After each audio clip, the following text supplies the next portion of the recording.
Hello दोस्तों, आज हम पढ़ने वाले हैं क्लास 11 के chapter body fluids and circulation. तो दोस्तों चलिए शुरू करते हैं। दोस्तों इसके सबसे पहले हम पढ़ने वाले हैं इसका line by line explanation. You have to learn that the living cells have to be provided with the nutrient, oxygen and other essential substances. मतलब पहले बताया जा रहा है कि जहाँ पर हमारे शरीर में जो लिविंग सेल है उनको कुछ न्यूट्रिएंट्स प्रोवाइड किया जाता है। न्यूट्रिएंट कहाँ से आते हैं? मतलब कि जब हम खाते हैं, ठीक है, प्रोटीन्स, मिनरल्स, विटामिन जब हम खाते हैं वहाँ से हमारे न्यूट्रिएंट मिलते हैं, जिससे कि न्यूट्रिएंट मिलना है यानी कि हमारे जो अंदर के जो सेल होते हैं, सेल को नरिशमेंट पाना, ठीक है, सेल को नरिशमेंट मिलता है। Oxygen and other essential substances, हमको ऑक्सीजन कहाँ से मिलता है? ऑक्सीजन हमें एनवायरनमेंट से मिलता है। जैसे कि आपको पता ही होगा, आपने पढ़ा भी होगा कि जो प्लांट्स होते हैं वो लगभग जो ऑक्सीजन से कार्बन डाइऑक्साइड हमसे लेते हैं और ऑक्सीजन प्रोवाइड करते हैं। And essential substance, the waste और harmful substance produce have to be remove continuously for healthy functioning of the tissue. मतलब कि हमारे शरीर के अंदर जो कि कुछ हार्मफुल सब्सटेंस होते हैं जो कि तैयार होते हैं, ठीक है, उनको रिमूव करना बहुत ज़्यादा इंपॉर्टेंट हो जाता है, जिससे कि एसेंशियल सब्सटेंस हो। जैसे कि आप क्या अगर स्वेट हो, जब आप बहुत ज़्यादा पसीना पसीना हो जाता है तो पसीना तो बहाना ये भी बहुत ही इम्पॉर्टेंट है, क्योंकि यहाँ से शरीर के जो लगभग जो सेबम ग्लैंड है या फिर जिससे कि वैक्स जो चीज़ होता है ना, ये सब बाहर चले जाते हैं। दूसरे भी है जैसे यूरिन, जैसे आप जब उसको टॉयलेट से निकाल देते हो, ठीक, जहाँ से फिशेस होता है फिर यूरिन होता है, तो ये सब एक्सक्रीटरी प्रोडक्ट है। It is essential to have efficient mechanism for the movement of the substance to the cells and from the cells. ये बहुत ज़्यादा इंपॉर्टेंट है इन सबको निकालना। Different group of animals are able different types of method for the system. मतलब अलग अलग जो एनिमल्स होते हैं ग्रुप ऑफ, उन्होंने एक अलग अलग मेथड्स बनाया है इनके ट्रांसपोर्ट के लिए। सिंपल ऑर्गेनिजम्स की बात की गई है पहले। तो सिंपल ऑर्गेनिजम्स क्या है? पहले स्पॉन्जेस एंड कोएलेंसेट्रेट की बात की गई है। Sponges and coelenterates circulate water from the surrounding through their body cavities to facilitate cell to exchange the substance. मतलब कि हाँ, यहाँ पर बताया गया है कि कैसे स्पॉन्जेस और कोएलेंट्रेट्स, ये दोनों जो ऑर्गेनिजम्स है, ये कैसे पानी को सर्कुलेट करते हैं उनके सराउंडिंग से, मतलब उनके आसपास से पानी लेते हैं through their body cavities, body के अंदर ले जाते हैं to facilitate cells to exchange the substance. मतलब सेल के अंदर जो एक्सक्रीटरी सब्सटेंस यानी कि जो ऐसे पदार्थ जो कि किसी काम के नहीं है उनको बाहर निकालना है, तो अपने बॉडी के बाहर से वाटर को ले आते हैं सेल कैविटीज़ के अंदर, सेल के अंदर, बॉडी के अंदर, और जहाँ पर वो अपने सेल से जो एक्सक्रीटरी प्रोडक्ट है उसको बाहर निकाल देते हैं। इतना तक समझ में आता है सभी को? बढ़िया। More complex organism use special fluid, और भी ज़्यादा कॉम्प्लेक्स ऑर्गेनिजम्स होते हैं जो स्पेशल फ्लूइड्स यूज़ करते हैं in their body to transport such materials. ऐसे जो जो पदार्थ हैं जो कि एक्सक्रीटरी प्रोडक्ट हैं, जिसका कोई काम नहीं है बाहर निकालना है, तो उसके लिए एक स्पेशल फ्लूइड को यूज़ किया जाता है जिसको हम ब्लड कहते हैं। Is the most commonly use body fluid by the most of the higher organism including humans for the purpose. मतलब कि ह्यूमन्स जिसको यूज़ करते हैं उसको हम कहते हैं blood. Another body fluid called limb also help in transport of substances. लिम भी होता है। तो दो चीज़ आपको याद रखना है जो कि बॉडी फ्लूइड्स में आता है, एक है ब्लड और एक है लिम, आपके एमसीक्यू में आता है। अब हम बात करते हैं ब्लड की। ब्लड क्या है?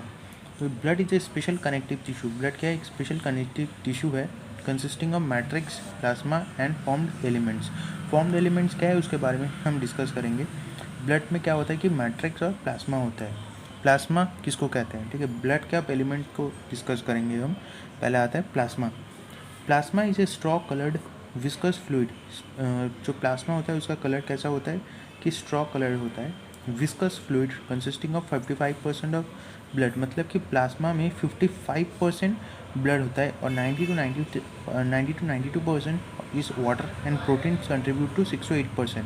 मतलब कि आपका जो ये जो कंट्रीब्यूशन है, कंपोजिशन है प्लाज्मा में क्या क्या रहता है, इसको आपको याद कर लेना है। यहाँ पर बताया गया है कि जो प्लाज्मा है उसके अंदर 55% आपका ब्लड है, 90 to 92% आपका प्लाज्मा है, और यहाँ पर जो प्लाज्मा वाटर है। मतलब कि पानी का जो परसेंटेज होता है कि हमारे ब्लड में ज़्यादा परसेंटेज क्या है, प्लाज्मा में, हमारे ब्लड में प्लाज्मा रहते हैं और प्लाज्मा का सबसे ज़्यादा परसेंटेज है पानी का। मतलब पानी सबसे ज़्यादा इम्पोर्टेंट है हमारे लिए, क्योंकि हमारे शरीर में 92% वाटर रहता है।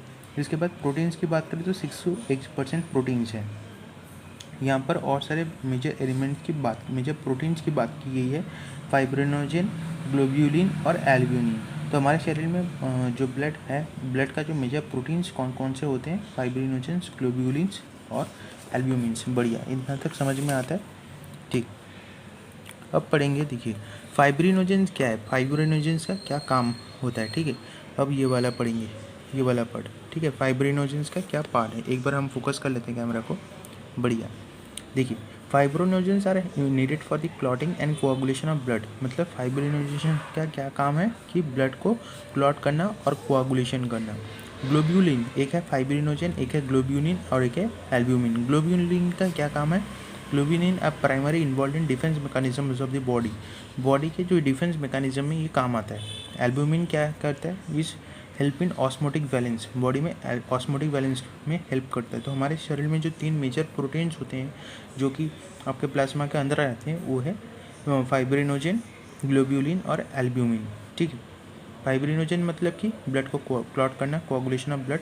ग्लोब्यूलिन क्या, डिफेंस मैकेनिज्म। और फिर आता है कि आपका जो एल्ब्यूमिन जो ऑस्मोटिक बैलेंस का काम करते हैं। ठीक, इतना तक समझ में आता है। अब plasma also contents small minerals भी होता है, जैसे कैल्शियम, सोडियम, मैग्नीशियम, ठीक है, H3 माइनस और फिर क्या, chlorine. Glucose, amino acid, lipids etcetera are also present in plasma as they are always in transit in the body. Factor for coagulation और clotting of blood are also present in plasma in an inactive form. मतलब कि कुछ factors होते हैं जो कि blood को clot करने में हेल्प करते हैं, वो भी प्लाज्मा में रहते हैं, पर वो इनएक्टिव फॉर्म में रहते हैं। Plasma without the clotting factor is called serum. मतलब कि प्लाज्मा जिसके पास क्लॉटिंग फैक्टर नहीं है उसको हम सेरम कहते हैं। ये बहुत ज़्यादा इंपॉर्टेंट पॉइंट ऑफ व्यू है। मतलब कि प्लाज्मा जिसके पास क्लॉटिंग फैक्टर नहीं है उसको हम सेरम कहते हैं। क्लियर होता है। फिर हम पढ़ते हैं कि फॉर्म्ड एलिमेंट्स। फॉर्म्ड एलिमेंट्स क्या है, जैसे देखिए आपने पढ़ा हुआ कि हमारे जो अभी हमने पढ़ाया था कि प्लाज्मा के अंदर कुछ जो ब्लड है उसके अंदर कुछ फॉर्म्ड एलिमेंट्स भी होते हैं। फॉर्म्ड एलिमेंट्स यानी कि जो एरिथ्रोसाइट, एक बार हम फोकस कर लेते हैं कैमरा को। देखिए एरिथ्रोसाइट, ल्यूकोसाइट और प्लेटलेट्स, ये बहुत ज़्यादा इंपॉर्टेंट है फॉर्म एलिमेंट्स के तहत। तो देखिए फॉर्म एलिमेंट्स में क्या क्या होता है। देखिए पहले आता है एरिथ्रोसाइट। एरिथ्रोसाइट यानी कि रेड ब्लड सेल का नाम, जो साइंटिफिक नेम है उसका नाम है एरिथ्रोसाइट। तो फिर ये जो 3 चीज़ है, एरिथ्रोसाइट, ल्यूकोसाइट और प्लेटलेट्स, ये लगभग 45% ऑफ द ब्लड को कवर अप करते हैं। ठीक, very good. An healthy adult man has average of 5 millions to 5.5 millions RBCs millimetre cube of the blood. मतलब कि एक एडल्ट ह्यूमन जो कि हेल्दी है उसके पास कितना ब्लड होना चाहिए, उसके पास लगभग 5 millions to 5.5 millions RBC millimetre cubes of the blood. मतलब कि जो ब्लड का आप, मतलब कि जैसे कि किलोमीटर सेंटीमीटर देखते हो उसके वैसे ही आप ब्लड को क्या लिखते हो, RBCs मिलीमीटर क्यूब। ठीक, अच्छा। RBCs are formed in the red bone marrow in the adult. RBC कहाँ पर तैयार होता है हमारे शरीर में, red bone marrow in the adult, bone marrow में तैयार होते हैं। RBC क्या होता है, RBC are devoid of nucleus in most of the mammals and biconcave in shape. ठीक, तो RBC में क्या होता है, जो न्यूक्लियस नहीं होता। ठीक, RBC में न्यूक्लियस नहीं होता in most of the mammals and biconcave in shape. RBC का शेप बायोकॉन्केव होता है, ये आपको याद रखना है क्योंकि ये है सिकल सेल एमोनिया होता है। सिकल सेल में क्या होता है कि जो बायोकॉन्केव शेप है ये नहीं रहता, जिसके कारण जो हमारे RBC के अंदर जो हेमोग्लोबिन होता है, हेमोग्लोबिन का क्षमता होता है ब्लड को मतलब कि जो हमारे ऑक्सीजन को सही तरीके मेटाबॉलिज्म एक प्रोसेस होता है उसके अंदर, तो जिस तरीके अच्छे खासे काम कर सकता है। पर बायोकॉन्केव शेप बहुत ज़्यादा इंपॉर्टेंट है अच्छे खासे जो ऑक्सीजन के लेवल को मेंटेन करने के लिए। They have read coloured iron containing pigment protein complex, जिसको हम हेमोग्लोबिन कहते हैं। तो यहाँ पर बताया जा रहा है कि किस तरीके से, देखिए अच्छे खासे यहाँ पर बताया जा रहा है कि किस तरीके से जो हमारे एरिथ्रोसाइट है या फिर RBC है, इसके पास जो रेड कलर्ड और आयरन कंटेनिंग कॉम्प्लेक्स प्रोटीन है जिसको हम हेमोग्लोबिन कहते हैं, और hence the colour and name of the cell, जहाँ से इसका कलर और इसका नेम आता है। ये हेल्दी इंडिविजुअल, अगर एक हेल्दी इंडिविजुअल हो तो उसके पास 12 से 16 ग्राम हेमोग्लोबिन होगा in every 100 ml of blood. ये बहुत ज़्यादा इंपॉर्टेंट है। मतलब कि एक एडल्ट लोग के पास 12 से 16 ग्राम हेमोग्लोबिन होगा in every 100 ml of cell, हर एक 100 ml ऑफ ब्लड में। ठीक, this molecules play significant role in transition of respiratory gases. ये जो मॉलिक्यूल्स है बहुत ज़्यादा इंपॉर्टेंट रोल प्ले करते हैं रेस्पिरेटरी गैसेस के ट्रांसपोर्ट में। जो आरबीसी है has an average life span of 120 days, मतलब कि जो बचे रहता है 120 दिन तक ये बचे रहता है, ठीक, जिंदा रहता है। After which they are destroyed in spleen. Spleen मतलब कि ग्रेविटी ऑफ आरबीसी। तो आरबीसी के लिए आपको पढ़ लिया होगा, जैसे मैंने समझाया कि आरबीसी को एरिथ्रोसाइट कहते हैं, और ये एक एडल्ट ह्यूमन में 5 मिलियन टू 5.5 मिलियन तक रहता है आरबीसी, जो कि bone marrow of the cell में तैयार होते हैं एडल्ट के। और फिर यहाँ इसके अंदर एक red coloured iron containing complex protein होता है जिसको हम हीमोग्लोबिन कहते हैं। फिर जो इसका जो कलर एंड नेम है वो यहाँ से पढ़ा है। फिर एक हेल्दी इंडिविजुअल के अंदर 12 से 16 ग्राम ऑफ हीमोग्लोबिन रहता है हर एक 100 ml ऑफ ब्लड में। This molecule play significant role, मतलब ये मॉलिक्यूल्स जो हमारे रेस्पिरेटरी गैसेस के मूवमेंट ट्रांसपोर्ट में बहुत ज़्यादा इंपॉर्टेंट रोल प्ले करते हैं। आरबीसी है एन एवरेज लाइफ स्पेन, मतलब आरबीसी से 20 दिन तक जिंदा रहता है। उसके बाद ये जो ग्रेवियड ऑफ आरबीसी जिसको हम स्प्लीन कहते हैं उसके अंदर ये डिस्ट्रॉय हो जाता है। यहाँ तक आपको समझ में आया होगा। फिर हम पढ़ेंगे ल्यूकोसाइट, ठीक। ल्यूकोसाइट को हम डब्ल्यूबीसी या वाइट ब्लड सेल कहते हैं। आरबीसी मतलब रेड ब्लड सेल, ल्यूकोसाइट मतलब डब्ल्यूबीसी कहते हैं वाइट ब्लड सेल। एरिथ्रोसाइट जैसे आपने पढ़ा था, एरिथ्रोसाइट मतलब कि आपका रेड ब्लड सेल, और ल्यूकोसाइट मतलब white blood cell WBC. As they are colourless due to their lack of haemoglobin. ये सफ़ेद कलर का होता है जो आपका वाइट ब्लड सेल होता है, क्योंकि इसके अंदर कोई हीमोग्लोबिन नहीं होता। दे आर न्यूक्लियस है, ध्यान रखिए इसके अंदर न्यूक्लियस होता है, पर जो एरिथ्रोसाइट यानी कि जो रेड ब्लड सेल होता है, रेड ब्लड सेल के अंदर न्यूक्लियस नहीं होता। यहाँ पर लिखा गया है the RBC are devoid of nucleus, RBC are devoid of nucleus, पर ल्यूकोसाइट के अंदर न्यूक्लियस होता है। ये आपको याद रखना है क्योंकि एग्जाम में डिफ्रेंशिएशन आएगा। And relatively laser in number with average 600 to 800 millimetre cube of blood. देखिए यहाँ पर आरबीसी जो एवरेज हमारे शरीर में कितना रहता है 5 मिलियन टू, देखिए 5 मिलियन टू आपका दिखाई दे रहा होगा 5 million to 5.5 million of RBC का रेंज इतना होता है, पर जो डब्ल्यूबीसी का है 6000 से 8000 होता है। ल्यूकोसाइट जनरली शॉर्ट लिव, उससे भी कम दिन जिंदा रहता है आरबीसी से, रेड ब्लड सेल से। दो मेन कैटेगरीज होता है डब्ल्यूबीसी के, एक है ग्रैनुलोसाइट और एक है एक ग्रैनुलोसाइट, मतलब इसका दो कैटेगरीज होता है, ग्रैनुलोसाइट और एक ग्रैनुलोसाइट। तो देखिए जो ग्रैनुलोसाइट के अंदर क्या क्या आता है, ग्रैनुलोसाइट के अंदर न्यूट्रोफिल, ईसोनोफिल और बेसोफिल रहता है, ठीक है। इसको आप पॉइंट वाइज लिख भी सकते हैं। While lymphocytes and monocyte are agranulocyte, मतलब कि ग्रैनुलोसाइट के अंदर आपका न्यूट्रोफिल, ईसोनोफिल और बेसोफिल आता है, और एक ग्रैनुलोसाइट के अंदर आपका लिम्फोसाइट और मोनोसाइट आता है। ये जो न्यूट्रोफिल है are the most abundant cell of the total WBC. तो डब्ल्यूबीसी के अंदर सबसे एबंडेंट सेल कौन सा है, जिसका मतलब जो ज़्यादा मिलता है जो सेल, ठीक है, ज़्यादा अमाउंट में वो है न्यूट्रोफिल और total WBC white blood cell में।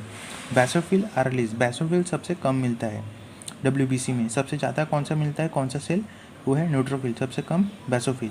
ये याद रखना है, ये परसेंटेज याद रखने की ज़रूरत नहीं है।